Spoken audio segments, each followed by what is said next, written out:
So good morning, everybody. We were just recalling that this time last year, there was equivalent of a Yorkshire monsoon, and we had to turn up the volume, or the events team had to turn up the volume, because it was raining so hard outside that you couldn't actually hear what we were saying. So that's already an improvement today. So we'll do some introductions before we get going. So my name's Peter McDonald. I'm a councillor and a cabinet member at South Cambridgeshire District Council. So somehow I got roped into doing this because I did it last year. I've got to make sure I put something in the diary so I can't get roped in again next year. I'm a cabinet member. So my other hat is I'm the CEO of a small startup business. Our business is producing what's called a nematicide, which is a chemical you put on the soil to protect all kinds of crops. But it's made from garlic, so it's a natural product.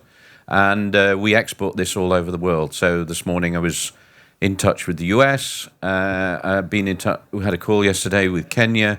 Very much an international business. So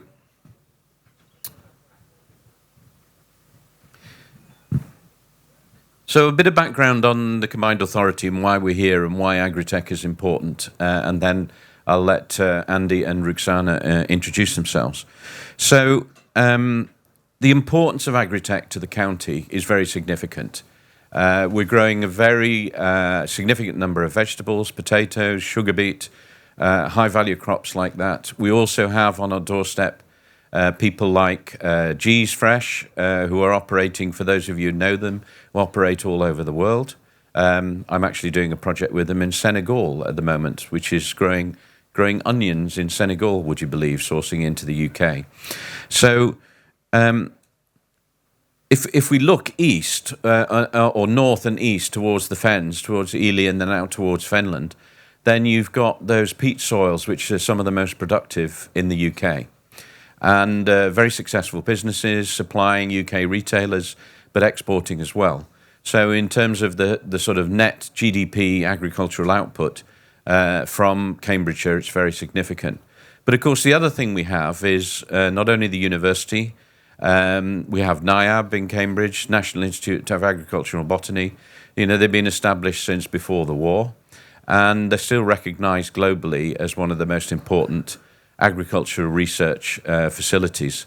And last but not least, we have a lot of the international companies. So we have Syngenta, we have Bayer, we have Corteva in Cambridge on the different science parks.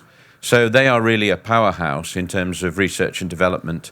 And they're working with the last people I wanted to mention, but by no means least, which is Agri-Tech East, with Dr. Belinda Clark. And Belinda is doing some amazing things, trying to, marry up the expertise in research and development in many different areas, including precision agriculture. And she's bringing farmers alongside scientists so that as they're bringing new innovations to the market, they're able to introduce those with full input from farmers and knowledge. So Agri-Tech East is really a remarkable organisation. So I think that's all from me right now in terms of introduction. I'm going to start with Rukhsana and then go to Andy, and then we'll start to get into the discussion. Thank you. Go ahead, Rukhsana. Do you want me to just introduce myself first, or just go into my whole 5 minutes? And then go into it. Okay. So, thank you, everybody. Thank you, Peter. It's a real pleasure to be here as part of this important conversation. I'm Rukhsana Faiz. I'm the Managing Director for Environment, Sustainability and Planning at Tetra, which is a multidisciplinary engineering consultancy, 30,000 people globally. Our work supports regions and organisations across the UK and internationally to deliver infrastructure growth and innovation in a way that's environmentally resilient, socially inclusive and strategically planned. So when we talk about food innovation and agri-tech, we're not just talking about productivity, or clever gadgets in the field. So we're talking about an opportunity to really transform how we gather, distribute, value our food as part of the wider economic and environmental resilience. So I think Cambridgeshire and Peterborough have a remarkable story to to tell in that space, really. And it's a region with like over 200 agri-tech companies delivering £1 billion in revenue and employing nearly 3,000 people. It is really important strategically to us in the UK for food security, and the Fens contain about half of England's Grade 1 agricultural land. So it's pretty impressive, and it's the most productive and climate-sensitive farmland in the country. So it does have a number of challenges there as well. It's got a massive track record of science and collaboration through sort of innovation like NEAB that was mentioned, and networks like Agri-Tech that puts it at the forefront of applied innovation. So what makes this region special is it's a testbed for climate-smart, future-proof food systems. So a place where AI, robotics, soil biology meet real-world farming, and where outcomes matter both locally and globally. I've come from the ag-tech background many, many years ago now, but still active in sustainability. And from a sustainability and planning perspective, innovation alone isn't really enough. To truly sort of deliver food security, we need system-level thinking, really. And some of these things, and Peter will back me up on this, they take 10 years to come to fruition. So if you're not collaborating right at the outset, you haven't got much chance to then deliver in the field, literally in the field, what the farmers need, want, and what we want from our food and communities want as well. So what we need is integrating ag-tech into sort of spatial planning so that new technology is supported by the right infrastructure, land allocation, and very importantly, water resources. And I know that's under pressure in the region, and there are plans to support that with the Fens reservoirs, etc., with Anglian Water. And also designing innovation to serve people and places so that small farms, undeserved communities and rural communities benefit just as much as the large-scale producers. And those are really important to local communities and future generations as well. So embedding all of that is... let me find my place. It's resilience mindset, so keeping... not just for growth, but for shocks. And we've had a number of shocks to global market volatility, energy disruption, drought, floods. I mean, you name it, they seem to come thick and fast these days. So we kind of really need to be resilient and have that mindset in place. So I think what also excites me about the opportunity of what's happening in Cambridgeshire and Peterborough is the scale that impact can make across not just in the region, but beyond the region. So the innovation that's occurring, I've mentioned a little bit about that, but there's some real technology leap changes going on with precision agriculture, rapid soil diagnostics, vertical farming, and those are all really important for not just here, for global food systems. And I think, and there are not just this region, but across the world, regions that are struggling with climate stress, soil degradation and water scarcity. And I think we have some of the solutions around us in this region that can help and support those across the world.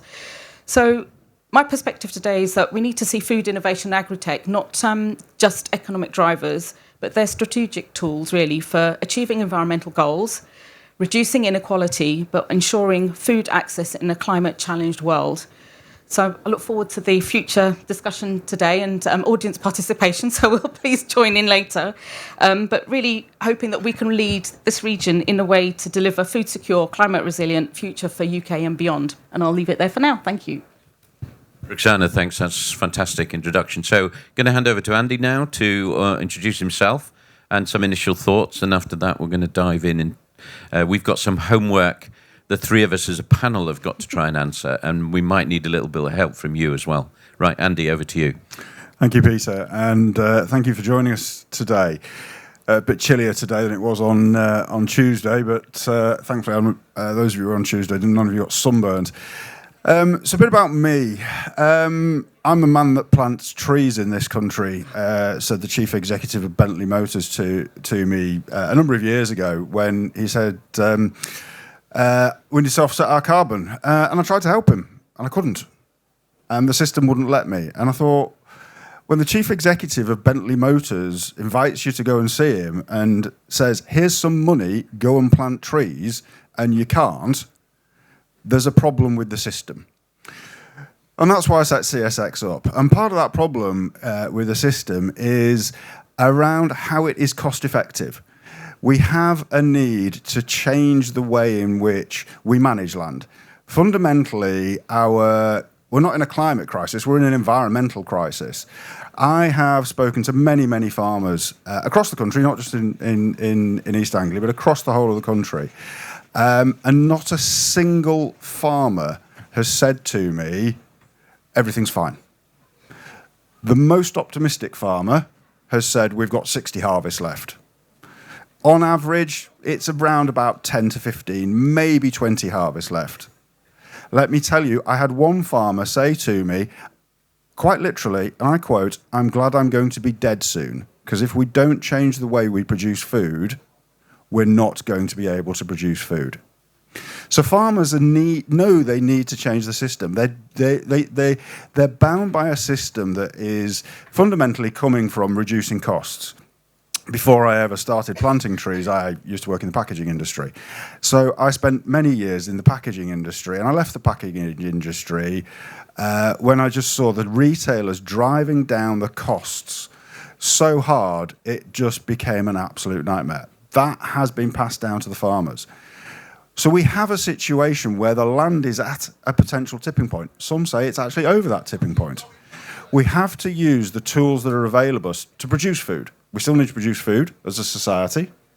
We need to do it environmentally sustainably, and we need to do it financially sustainably for those farmers to stay on the land, to be the professional land managers, to be able to deliver food in the supermarkets cost effectively and in an environmentally sustainable way. So we start to see a virtuous circle.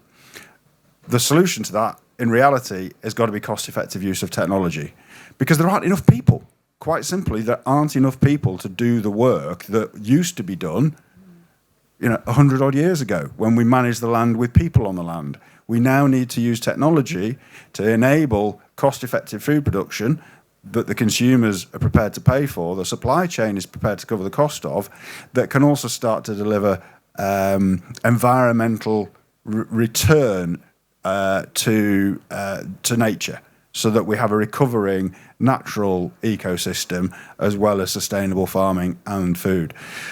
So CSX is about using Earth observation technology. We use sensors, we bring back data to be monitoring what is happening on the ground and how nature is responding. So within the food supply chain, they can then monitor their nature and climate impacts. That's what CSX is about, and how the landowner can then use that technology to inform their decisions about how they manage the land.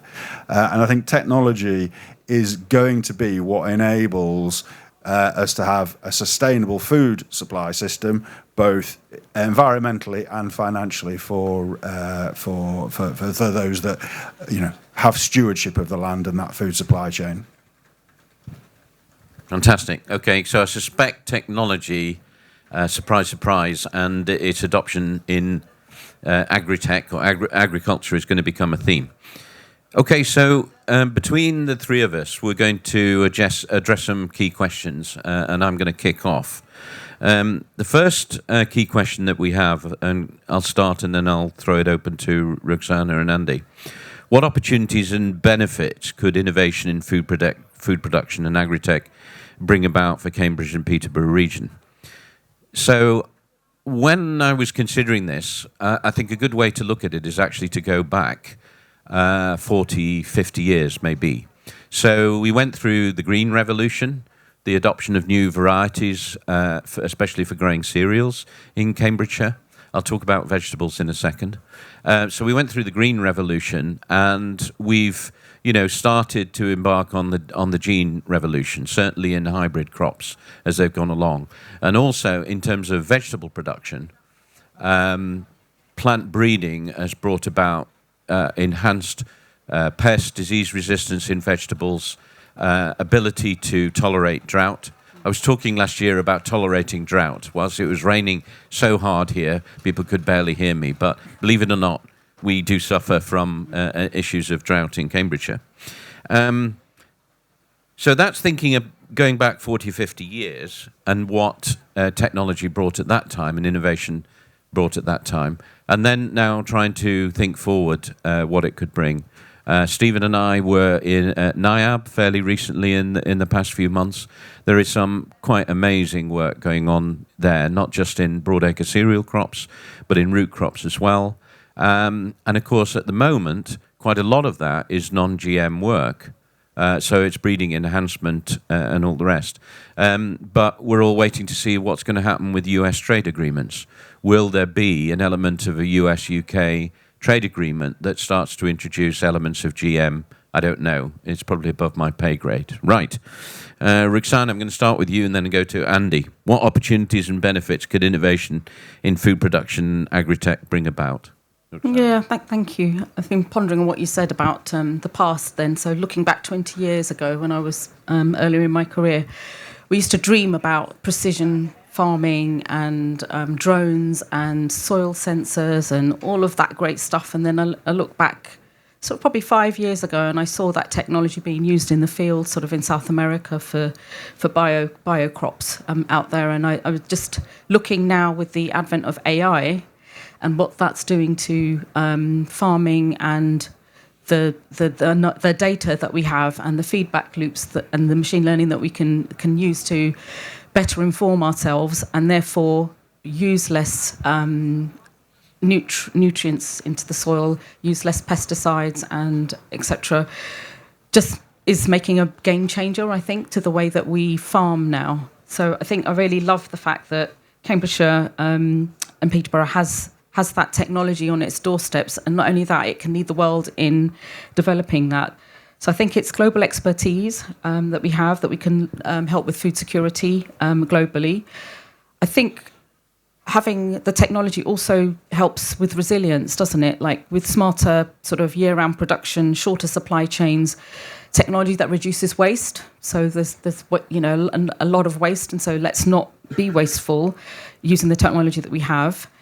And the jobs that this provides in engineering, data science, sustainable land management, there's a whole pile of things that come with that aspect as well. So I think I had 3 aspects, but for me it's all about resilient, inclusive and low carbon and environmentally friendly as possible food system. Great. And just before I go to Andy, one observation which some of you may be interested in. Any industry has got to survive by bringing young people into the industry. Last year, I went to the New Scientist. I don't know, has anybody been to the New Scientist exhibition in Excel? New Scientist exhibition in Excel, which is coming up, I think. They have something like 10,000 youngsters are invited between 15 and 18 to basically look at a whole gamut of companies and organisations. And youngsters came onto the agricultural stand, which I think was run by Farmers Weekly, and they were fascinated because of the things that Rukhsana was talking about, precision agriculture. Maybe Andy's going to talk or referred to about remote sensing and things like that before. They were actually really interested in the agricultural field because of these new technologies. And this is a massive opportunity for Agri-Tech and for the Cambridgeshire Peterborough economy as well. Andy, over to you. Thank you. And I think I can give you a couple of examples that support that completely. As was mentioned, trees is where I started with this. The forestry sector is a very lonely industry. For those that are felling those trees. Yes, we all want nice, lovely trees to be out there looking at, and broadleaf trees. We want to build homes sustainably. It's got to be conifers. And when you certainly go in Wales and the north of England and Scotland, there's a large-scale commercial conifer plantation, which fundamentally we need for construction purposes, for fence building.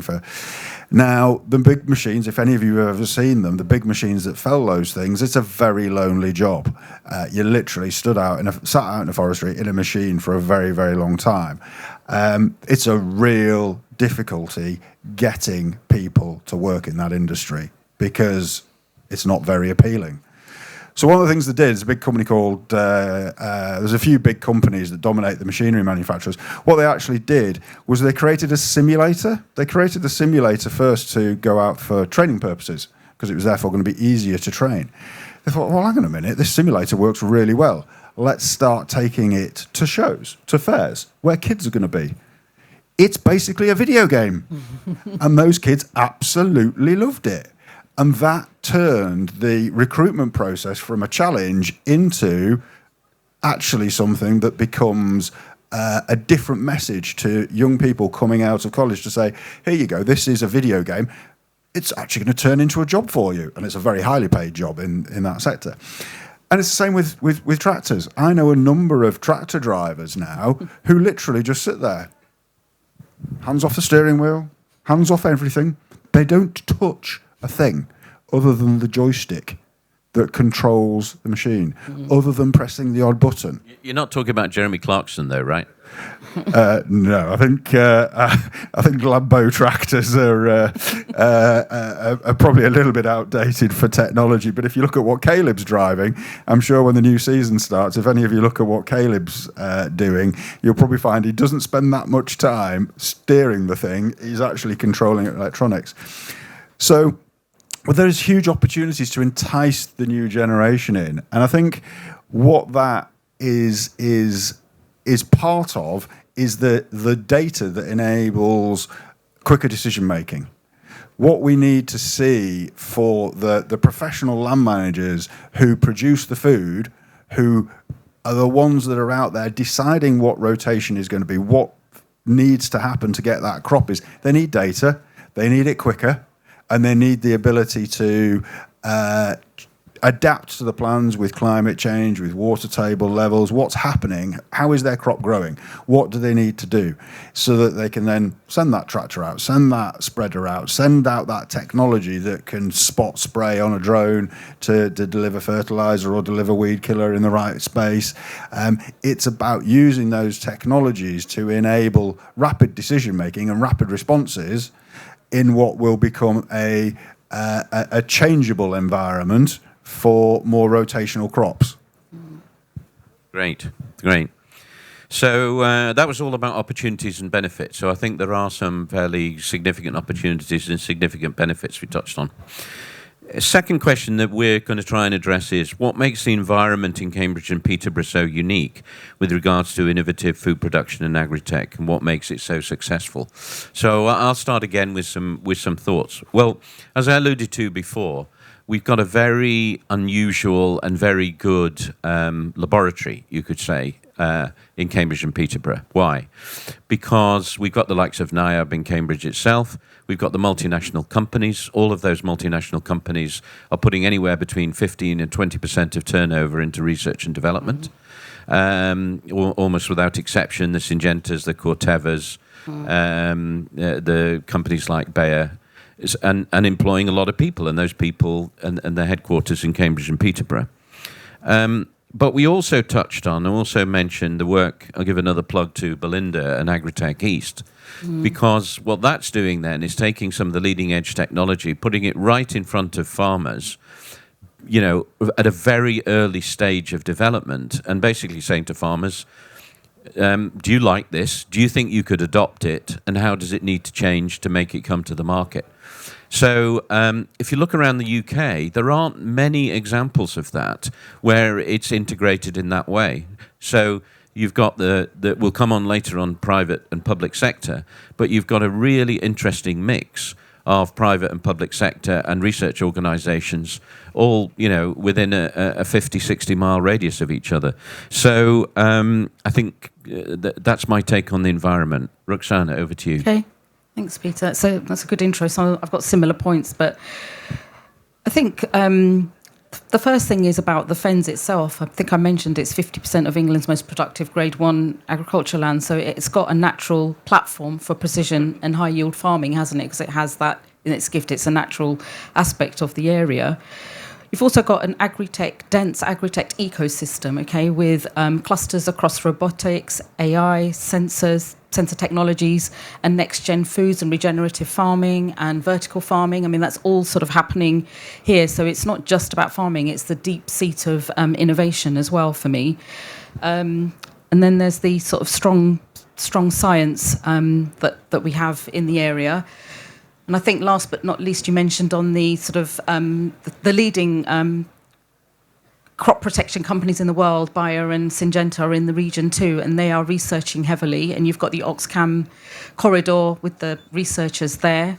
So I think there's such a hotbed of innovation, but I think it's also about people, place and purpose. So bringing those together, that then sort of building those partnerships where people are working in collaboration early on, not at the end. You've got to think about these things long term in advance of coming to fruition. So I think those are my points, I think. Thank you. Andy? I think it comes down to risk. As has been said, it's a huge resource for the production of food. How close to that tipping point are we? Last summer, I was, it wasn't actually in Cambridgeshire and Peterborough, but I was actually in Bedfordshire one day, and I was in Essex the following day. In each of those two scenarios, I was touring, looking at sites. I was on farmland looking at sites. In Bedfordshire, I was on site for 2.5 hours. In Essex, I was on site for 3 hours. I did not hear or see any sight of a single bird in 5.5 hours on active farmland. That's not good. That's a real problem for indicators. Yeah. If that's where we're at, we might be past the tipping point. The farmer who had the Bedfordshire site, he said he'd put 8 beehives out the year before because he wanted to see that as part of his nature recovery on site. Every single one of the hives died within 6 months. That's not good. So we have an area that is fundamental to food production and food security that might be at, close, or past the tipping point. We've got to do something about it if we want food. And that point on biodiversity we'll come back to, I think, in the Q&A, if that's okay, because I think that is a really important point. And I know from, a planning perspective, not just an agricultural perspective, biodiversity net gain is right at the top of the tree. So it's a good point, Andy. Third question we want to talk about. What's the role of the public and private sector in driving innovation in food production and agri-tech, and who are the key players? So in terms of the key players, I think I identified a lot of those already. I mentioned before the laboratory that exists, what I call the laboratory in Cambridge and Peterborough. And that laboratory is really driven by that public-private sector cooperation. One thing I didn't mention before is certainly if you drive around Cambridge, whether it's on the M11, the A14, and then you're heading out towards the east, people like us that work in agriculture, yes, we're looking straight ahead, but we're also looking at the fields on our left and right. And what do we see? We see variety plots all around the area, certainly in South Cambridgeshire, because the seed companies, which I didn't mention, the likes of KWS, RAGT, the seed companies who are sort of driving a lot of the innovation in the arable crops. So the role of the public-private sector is, I think what we've been able to do is sort of create a Venn diagram in Cambridge and Peterborough, where the public and private sector really are working with each other and bringing about that synergy in the middle of the Venn diagram. And again, that doesn't happen everywhere. If you go to the US and you look at North Carolina and places like that, they have arguably 10 times the resources, but they have done a very good job of integrating what's going on at the university, UNC, and what's happening out in the field, and what the multinational companies, and they're all within, a 5-mile radius of one another. So I was out there in April last year, learnt a lot about that, the public and private sector integration. So I'll stop there, go to Rukhsana, and then we'll come back and address this in questions again. Okay, so I think you said some of the points that I had about sort of the private sector bringing innovation, sort of new tools, scalable models, and investment. And we mentioned the global firms like Syngenta Bio and Aim Fresh, and the sort of local innovators like Pez Technologies and Omex, and a whole host and a whole culture of startups. Okay, and I think with the science business parks that we have in Cambridge, in particular, working on those sort of sustainable remote sensing AI. And I think the advent of AI is actually probably going to be a disruptor and a game changer to farming, I say, because it is going to make it so much more accessible to innovators, younger generations to pick up and actually take that forward and probably leapfrog certain things that we've taken for granted, and actually we don't need to work in that way anymore because there's a better, faster, cheaper, more efficient way to do these things with the advent of AI. So I think I'm really looking forward to what that brings. So public sector, this role is to help, for me, create an enabling environment. So enabling, okay? So local authorities and combined authorities to help with sort of planning, land access, infrastructure and placemaking. And then institutions like NIAB leading translational research, I think. And then Agri-Tech East connecting the ecosystem, sort of acting as an honest broker across academia, policy and business. And where that real power for me lies is in partnership, and where planning frameworks, investment strategies and innovation goals are all aligned. And that's how we sort of turn, for me, local innovation into regional resilience and then national impact. Yeah, I completely agree with enabling and collaboration. And I think Peter mentioned a moment ago biodiversity net gain. That's a government initiative which has enabled the private sector to come in and start delivering solutions. The government has funded BSI, British Standards Institute, to start producing new standards within the space for nature trading. So the government is enabling the frameworks to be put in place that the private sector can then respond to actually go to delivery. And I think the collaboration side of things is also hugely important, because when we look at the transition away from the Common Agricultural Policy to ELMS, the Environmental Land Management Scheme that will fund farmers, that will have a lot less money. So the farmers are concerned about the reduction in subsidy support they're going to have. The government are putting a structure around that, which is, in development still. It's been in development now for 6 years. And, we should have something that's deliverable within 2 years. That, in reality, is probably going to address market failure. So the reduced budget within ELMS is going to be about the protection of the environment, where there might be a market failure, and there's a recognition, therefore, that the market is going to need to deliver sustainable land management and food production, and where there is a need to just say, actually, public money can go into the protection of particular habitats, particular environments, because there is market failure in economic type terms, then that's where the government is stepping in to protect those environments, those habitats. So it's collaboration between the different funding streams from private sector, public sector, to help deliver a ecosystem that works for everybody. Great. I'm just going to make an observation on biodiversity net gain, because there is a project running in Cambridgeshire at the moment, which some of you may be aware of, but maybe not all. It's quite unique. So there is a three-way project on biodiversity net gain, a commercial project between Bidwell's. There you go, I gave them a plug. They can give me a cup of tea later. Bidwell's, my council, South Cambridgeshire District Council, and the County Council. The County Council, of course, has a 33,000-acre estate.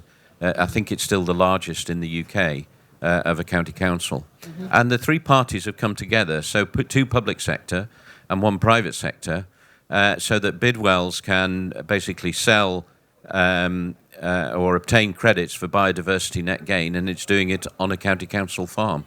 So we had a visit, have to touch my forelock, we had a visit from the Duke of Gloucester, and he'd been asked by the King to come and take a look, because they're thinking of doing this on the Duchy Estate in the southwest. So if you didn't know, that's the quick advert. I don't get a commission. It's a quick advert for that. So one more question, and then we're going to throw it open for discussions. So the question we're going to finish up with, that we're going to pose ourselves, is what role do you see Agri-Tech and innovative food production playing in the future of farming in the climate crisis? Both Andy and Rukhsana have talked about this a little bit. We were joking earlier on that we wanted to see some more vineyards in Cambridgeshire. I don't know if that would be a priority for the mayor, but it sounds like a good thing for me. And that could be, that's possibly, if you look at some of the soil types, and some of the soil types in Cambridgeshire are not that different from some of the fine wine regions in France. And apologies to anybody who's French here who will be objecting to having vineyards in Cambridgeshire. Right, Rukhsana, over to you. I'll start with one which I think we've all seen sort of the global challenges and what's that meant for us and our communities, actually. And it's about food security and cost of living. I'll start with that one. So weather-related crop failures, sort of supply chain disruptions, rising input costs, rising price of energy, which has all driven food prices up. And I think we've all seeing that and continue to see that challenge. I think Agri-Tech can stabilise production by increasing yields, by precision farming and controlled environments, and also reduce its impact on environment, which is also very important, and biodiversity loss.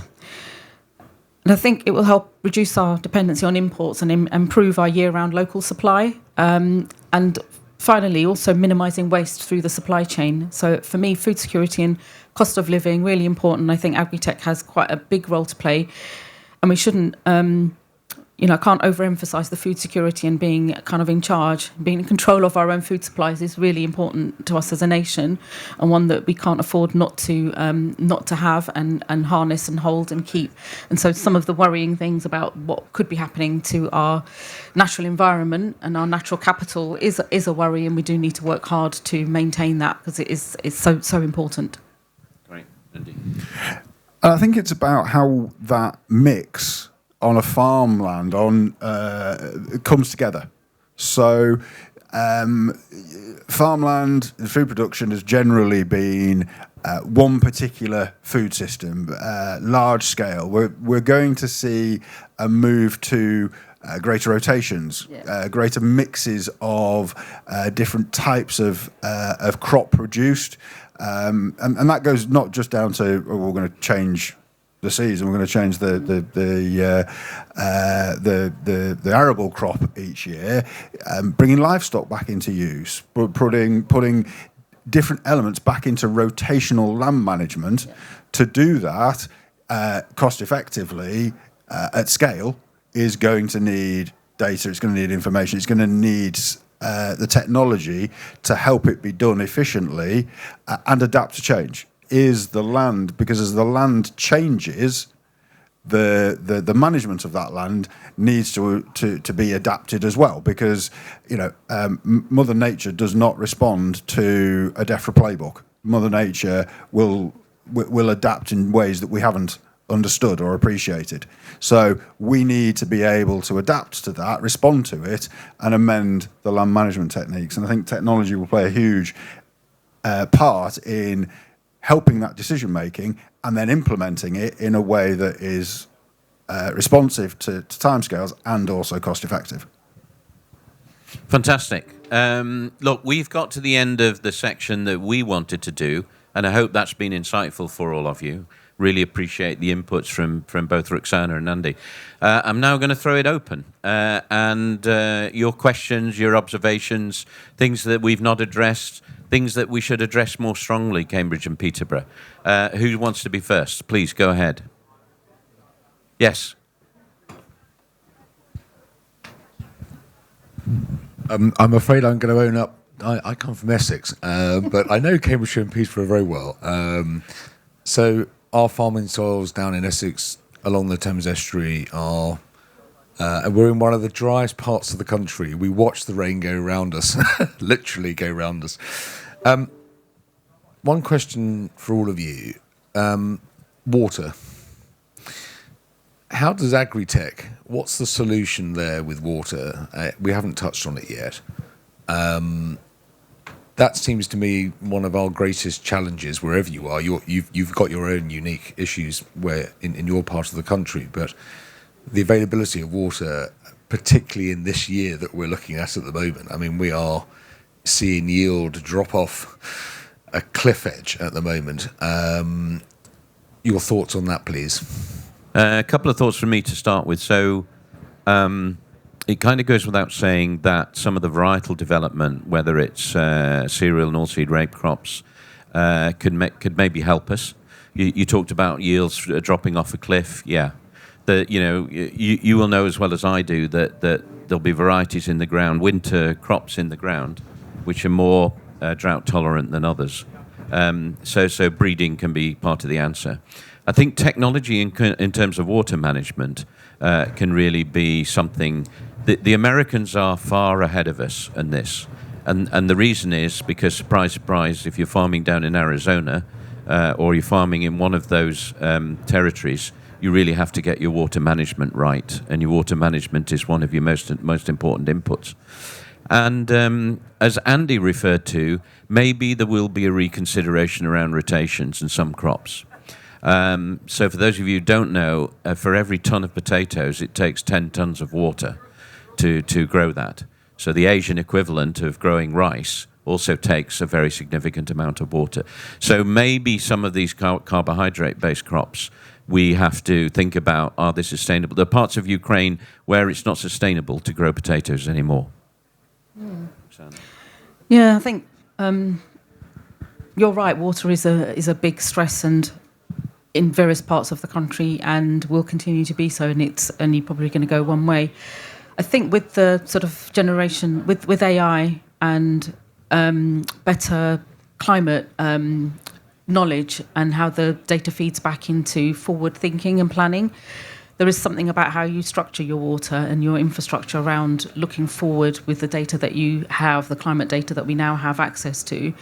But it's also, you can use your water more precisely than you ever did before, because you can look at crops using drones, using soil sensors to determine which parts need more water than others, for example. But you're quite right on the type of crop that you use in the first place, and either growing it for more resilience to drought or swapping out crops that are inherently more resilient is also a solution. But I think Agri-Tech, in terms of all those factors, are all needed. I don't think there's one magic solution to that, which is obviously more water, but we know that's not possible either. But I think it is going to take a lot of joined up thinking to get to the end result there, I think. And I think it's going to be a continued challenge that I think this area and the UK should be good.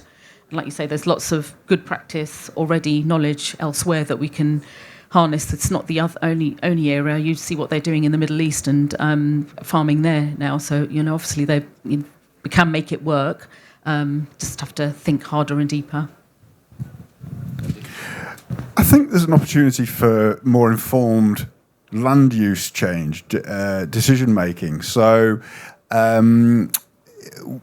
can we keep more water on the land or in the soil at any one time? Well, we can be looking at remeandering some streams, removing some ditches, creating wetlands. So we're stopping the water disappearing as quickly as possible when it does come down. That keeps more water in the soil. We can also look at changes to the use of that land, such as more hedgerows, more agroforestry, but not agroforestry in a non-productive way, more trees in the landscape or lines of trees, because there's gathering evidence, and we've got some of that evidence, and there's plenty of companies who are majoring in agroforestry, for example, where we're seeing the benefits of proven by data of adding trees into that landscape helps keep the soil moist, helps keep the water in the ground for longer. Then there is the data management around what happens through, for example, water table sensors, water table monitoring, so you can then actually manage your water if you're going to go to, capital infrastructure control. So where you've got water courses and you've got you can be monitoring water tables. How can you then control where the water is moving?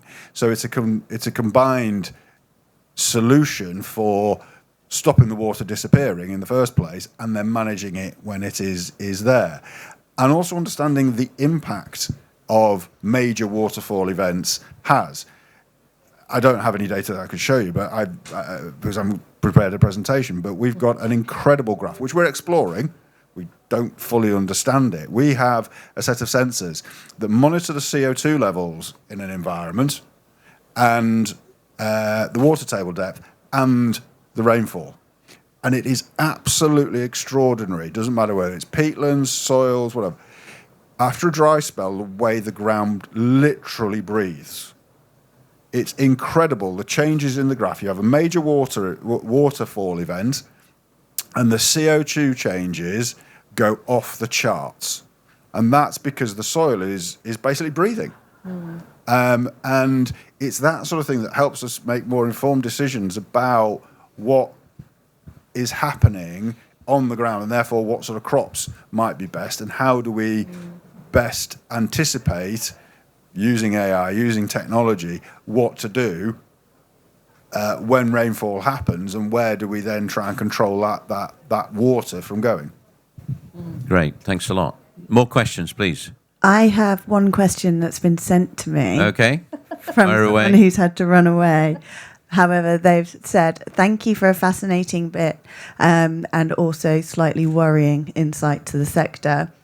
Rukhsana, you've spoken about AI and how would the panel see the opportunities with existing AI capabilities in our universities and the global tech companies in Cambridgeshire and Peterborough like Microsoft and Google in and around that Cambridge Agri-Tech cluster? And what do we think we could see as an outcome? Yeah, I mean, I think I've mentioned this already, but there's massive opportunity. There's massive opportunity with AI.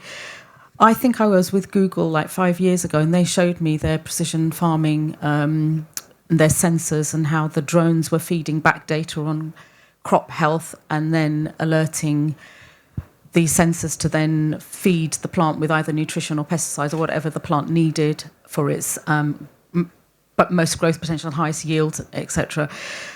And they were doing that a while back, so I think they must. I mean, I'm not on top of every AI technology, but I know that the field is advancing rapidly. In the last year, I mean, where we have ChatGPT and what the average person can now do is pretty immense. I mean, I think we've probably got some very smart people in the audience who might want to jump in on this and help me out here. But I just think that it could be a revolutionary change for me with the advent of AI. I don't think we're starting to see the start of it. And we in Tetra Tech have been running, I'll give us a plug now on, we've been looking at AI and harnessing AI, and we run a competition, an internal challenge competition, a bit like Dragon's Den. We get across the world people to come up with ideas for how AI can be used for our clients, okay? And imagine if every organisation ran things like that, and the universities run competitions like that. Imagine how much innovation and disruption you'd actually see. And actually, it's now really accessible to everybody. It's not just at the university. It's not just in the large corporations that we used to work in that have the might and the R&D capacity and the money to fund it. The ideas can come actually quite readily from other places now, and people can be quite innovative and quite fast to get to solutions. So I think we're at the start of something here that I think hopefully in a year, next time we're here, we'll be able to report on a bit more. Actually, in the last year, we've seen all these amazing things, and these unicorns have arisen as a result of some of the sort of recent technology and know-how that we now have, on our phones and our iPads and so forth. I'll leave it there for now. Thanks. Yeah, really interesting. 2 comments from me and then pass to Andy. First comment is, I don't know if people are aware, so Google decided that its global headquarters for DeepMind is the artificial intelligence arm of Google, is based in London. They decided that. So they thought about California, they thought about the East, they thought about India, and they decided ultimately that the global headquarters for DeepMind would be in London, which is a fantastic thing for UK PLC. And of course, it's right on our doorstep. Second thing is, everything that Rukhsana said, I think, is relevant. For me, the most important thing is, if you look at a crop and a farmer, generally speaking, an agronomist is looking after that crop and advising the farmer what to do. So actually, the critical success factor is for the agronomist to be able to adopt certain AI capabilities and make his or her job better or easier. So I think that's the critical factor. Andy? And I think it's not to get bound up as to AI is the solution, because AI has got this huge word. In actual fact, there's a huge opportunity from large-scale data analysis. Rather than saying, "Oh, it's got to be AI," the amounts of data we're bringing back, large-scale data analysis, machine learning. I mean, we've built, in one respect, in our business, we've built AI. We say we've built AI. We have. It's machine learning. It's bringing back data. It's imagery. It's turning data into something that is usable on your tablet, on your screen at home, when you're looking at your reports, and doing that an awful lot quicker. And that's one of the things that we can be doing with these large technology companies and these large data centers, is actually just churning that data quicker, getting an interpretation of it, looking at the graph and going, right, I see what's happening, and I can make a decision. So we don't need artificial intelligence to put a greater skill set and a greater level of knowledge into the hands of the people who are going to deliver that on the ground. Great, thanks. One more question, or maybe two more. Go ahead. Hello. Some years ago, I was working with National Agri-Food Innovation Campus, and one of the directors of Ferrous Science told me that there's a real challenge with soil fertility in this country, and it's gradually declining. Is that right? I mean, we've got quite good soil fertility, I think, in our region. Sorry, I'm from Cambridgeshire and Peterborough Combined Authority. And the question is, how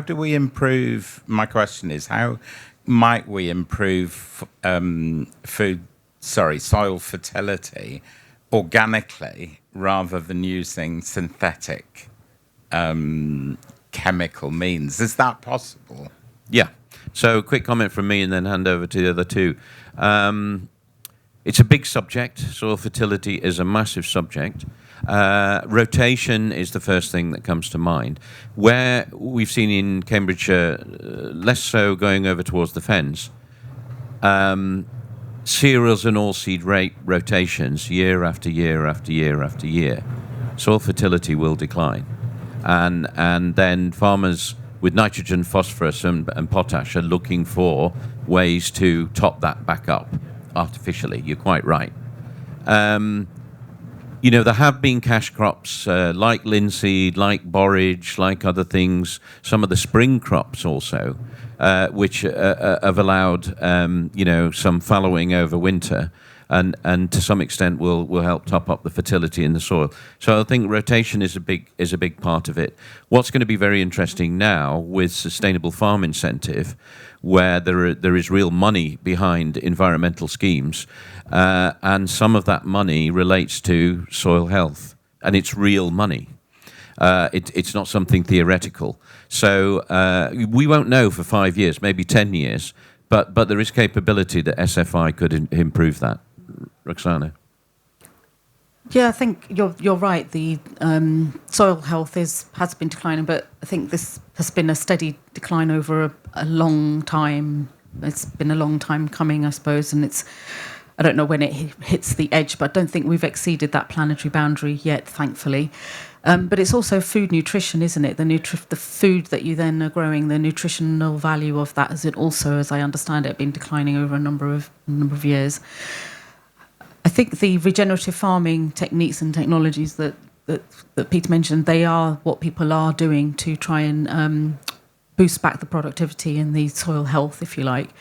And I think the sensors and things that we now have access to will help us to manage, like, what is it that soil actually needs then, because it's hard to tell if you don't have that data. So I think there's something around more knowledge and more data available that we can then use to analyse what the requirements are, and therefore what should the next crop and the next crop and the next crop be rotated to then give you the value of the soil back to where it was. So I'm quite optimistic that we will find solutions, but I think it's almost like sometimes you have to be driven to a point of where this is really bad, really, really bad, that you've got to take action. I do feel that people are taking note of that now, and some of the new science and technologies and know-how and intelligence and data is will drive a better outcome, and already is with regenerative farming. So I think we're at the start of regenerative farming, probably. Yeah, and one tip I would give to anybody if they haven't done it, there's an event just across the border in Hertfordshire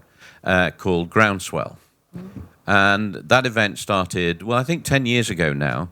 And everybody joked because it was the week before Glastonbury that everybody turned up in their sandals and their ponytails. And there were 3 men and a dog. I think there's more than 10,000 people go to that event now, and a lot of farmers from Cambridge and Peterborough. And it's all about regen ag. Yeah. Andy? You're completely right. Fertility is one of the biggest issues. This is where we're at on the tipping point. Is it solvable through natural solutions? Yes, it is. Is the research coming by the end of this decade? Yes, it will be. Is it based around data and a lot of research that's going on? Completely. And fundamentally, where it's at is it's organic matter, which is about rotation. What are you doing? And how are you doing that? It's about water. How much moisture is in the soil? It's about nitrogen. And one of the really interesting things that's now coming out of the data and the science around this is that the organic matter will, if it doesn't have enough nitrogen, will scavenge for nitrogen and will decompose and emit that CO2. So it's actually important to have enough nitrogen in the soil. That nitrogen could come from chemicals, but actually, as long as you've got that right rotation, you've got that right balance, there's no reason why it can't come from natural sources. And the other one is mycorrhizal, fungi. So that is the last pillar that the research really is working on. There's fundamentally 3 mycorrhizal fungal systems on the planet. There's lots of them, of course there is, but there's 3 fundamental ones. And it's actually now being hypothesized that there's only one that is the critical one for that soil health and that soil organic matter being there. And that fungal system has to have trees to be present for it to actually live. So it's about that balance. There's a lot of research going on. There's a lot of science going on. It's probably going to be the end of this decade before there starts to be scientific consensus. It's happening. Groundswell is a very interesting event. I'm going to cut you slightly short because we've got 4 minutes left. And there was a gentleman there who wanted to ask a question, and then I'm going to wrap up. So I'm Adam Corbin. I'm a lawyer at Mitchell Moores. I'm interested in what legal or regulatory challenges the panel would like to see, or changes the panel would like to see to advance further Agri-Tech. Wow. Okay, that's a big question. Not a lawyer, I'm an agriculturalist. One thing I touched on was GM. So obviously there's a legal framework which doesn't allow that to happen. There's a whole question of whether there would be public acceptance. But certainly if we're talking about crop tolerance to climate change, the big difference when you go to North Carolina, of course, in the US, is their freedom to operate in terms of GM, which we don't have. So that's one that comes to mind. I'm talking quickly because they'll shoot me if I run over. Yeah, I think for me, the challenges that people talk to us about is getting through sort of legal challenges in planning and planning reforms that are needed in the national infrastructure policy. I think if we can all lean into that and make sure that we support the communities that are living in those places, that we're then trying to plan for, whether it's housing, whether it's water infrastructure, whether it's energy. I was leading the energy panel over in Tetra on the first day here, so talk about energy infrastructure and power constraints and so forth. There's a whole pile of infrastructure changes that are required, and let's not forget obviously about food that we talked about and food security.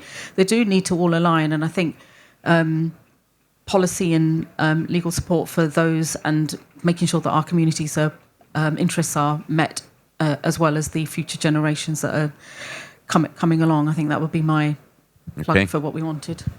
Andy, very quickly, and then I'm going to wrap up. Flexibility. We've talked extensively about BNG in the past. 30-year commitments, Conservation Covenant or Section 106. Things are going to change. Mother Nature's going to respond differently. The old issues around stewardship agreements, 5, 10, 20-year arrangements with government, that were restrictive. So having flexibility or building the possibility of flexibility into those contract structures so that the landowner can do something different if need be. Fantastic. Right, I've got to behave myself in terms of the host, so Do grab us. We'll be around for a while in terms of questions. I really appreciate both Rukhsana and Andy travelling here today and giving up their time. I hope you found it interesting. This is a really interesting area for Cambridge and Peterborough. Thanks very much. Enjoy the day. Thank you.